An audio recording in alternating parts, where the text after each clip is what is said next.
Assalamualaikum warahmatullahi wabarakatuh. Saya dari DRS Project ingin mengundang dua para narasumber yang baru-baru saja naik Gunung Selamat nih. Sebelum ke podcastnya, perkenalkan dulu nama saya Rian Rahman. Jadi kita tujuh orang ini kan Nggak tahu sampai.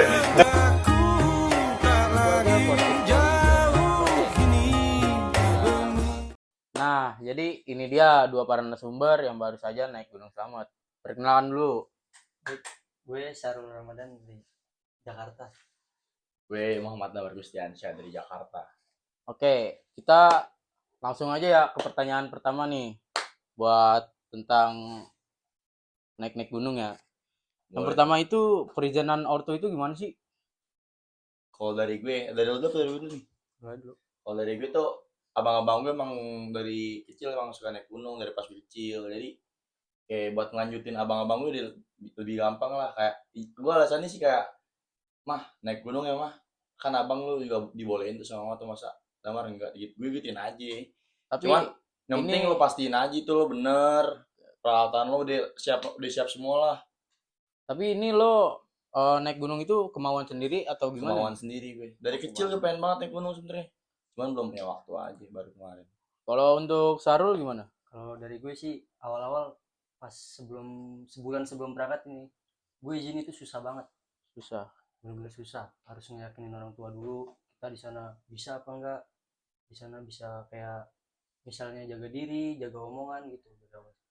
Nah, akhirnya sebelum berangkat waktu itu hamin seminggu baru dibolehin. Boleh Alasannya tapi dengan satu syarat, jangan ngomong sembarangan, apalagi asal-asalan di sana.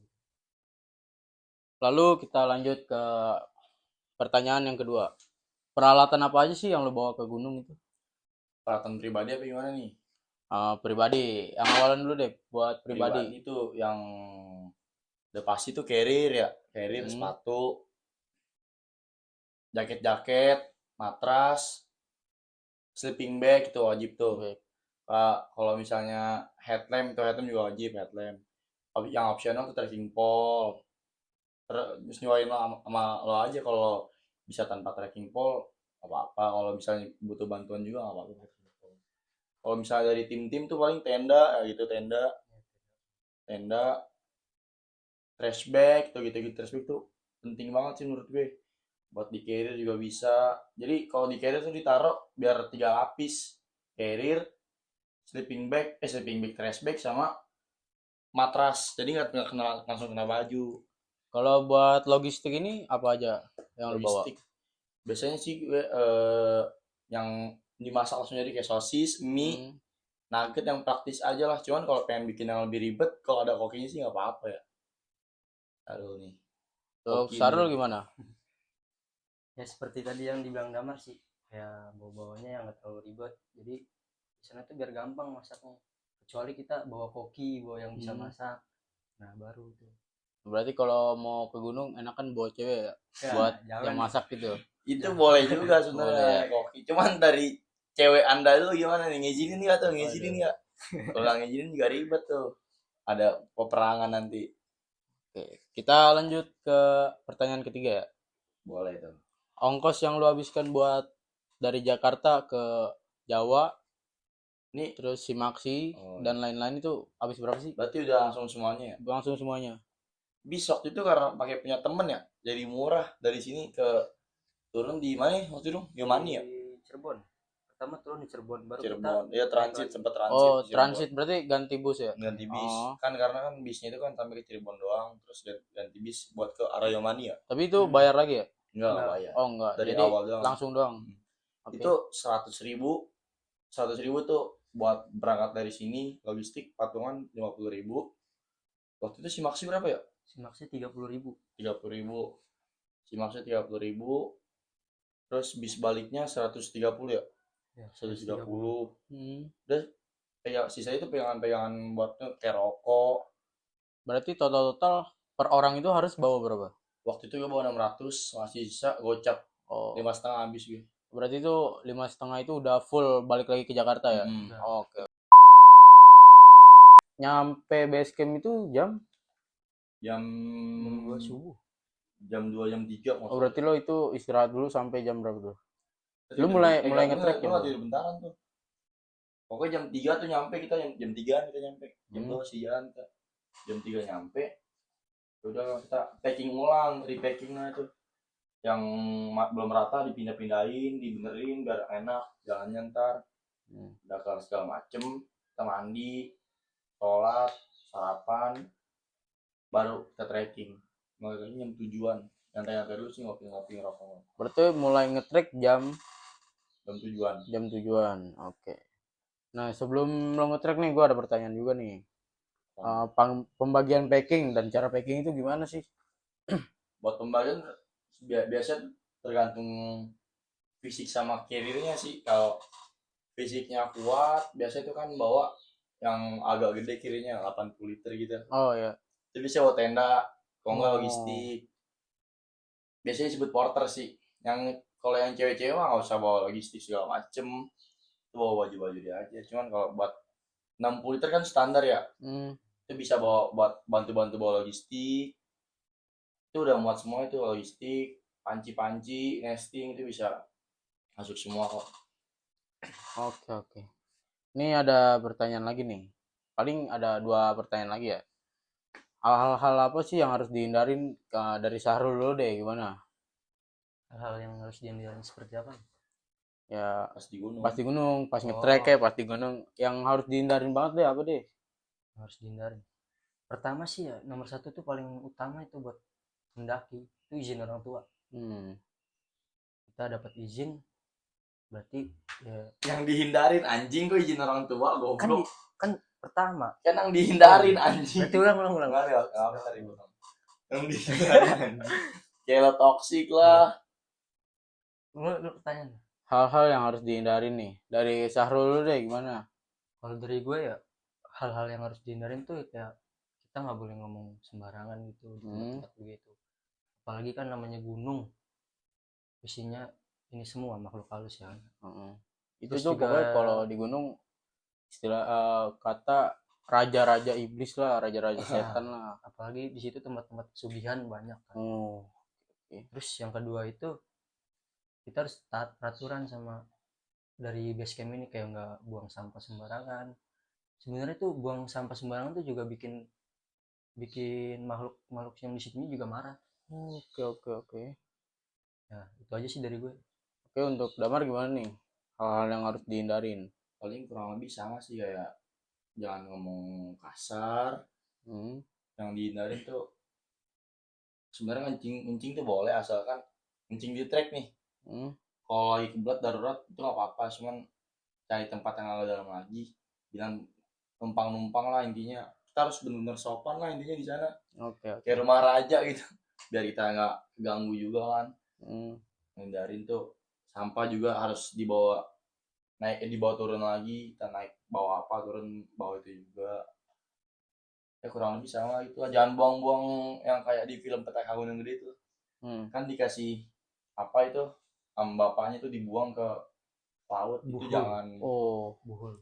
Itu jadi dia tuh ngebuang buhul ke Telaga Biru. Nah itu.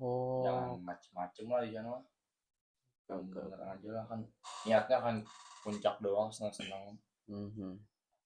Abi ada pertanyaan terakhir nih, tapi sebelum ke pertanyaannya gue mau nanya dulu.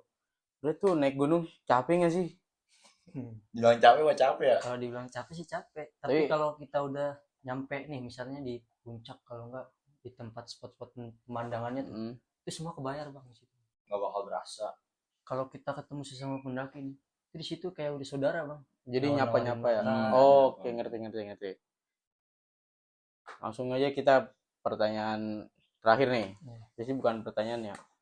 Kan gue belum ada pengalaman untuk naik gunung nih. Mau pertama kali bener-bener first time.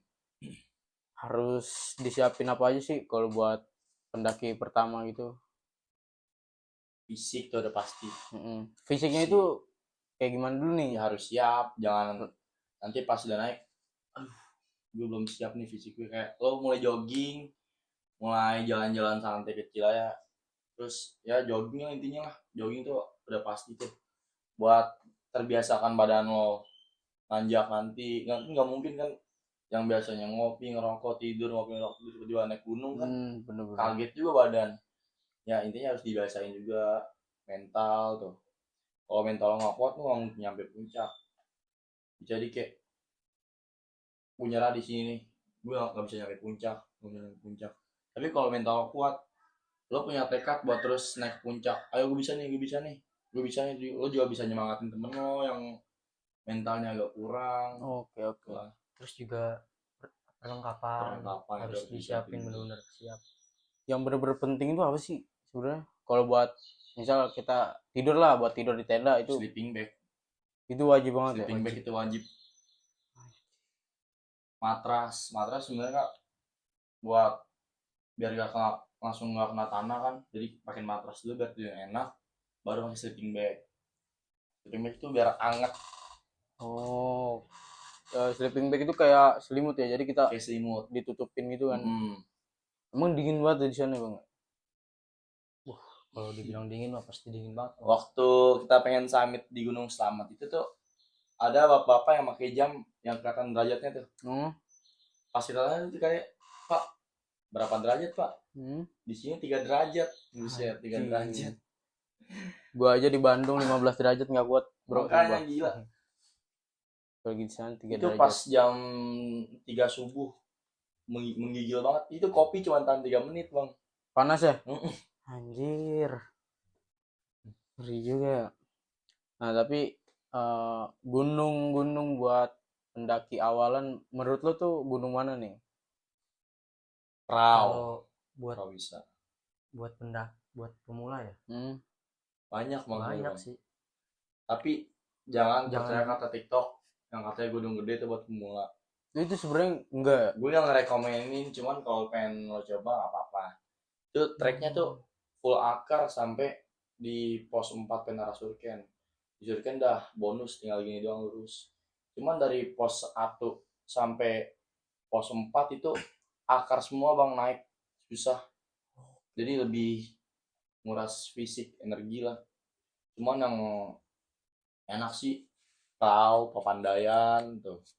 Papandayan ada di Jawa Barat, bukan Jawa Tengah. Kalau Prau di Jawa Tengah. Itu yang dua yang gue rekomendasiin buat lo.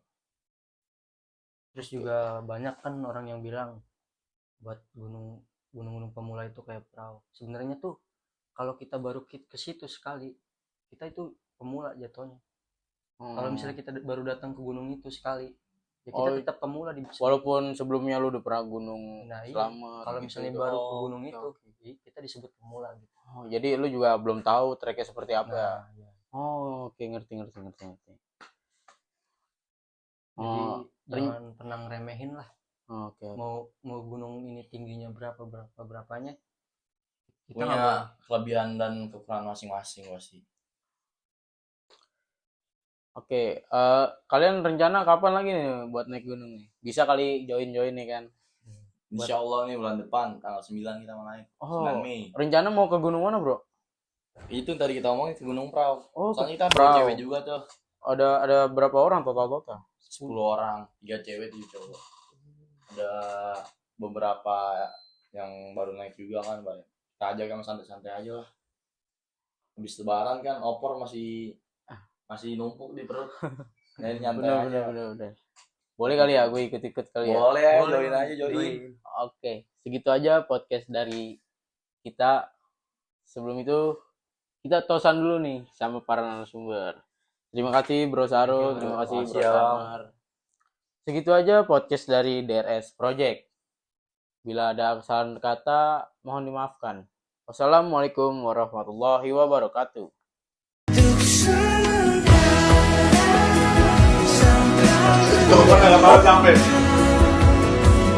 Itu aja podcast Jangan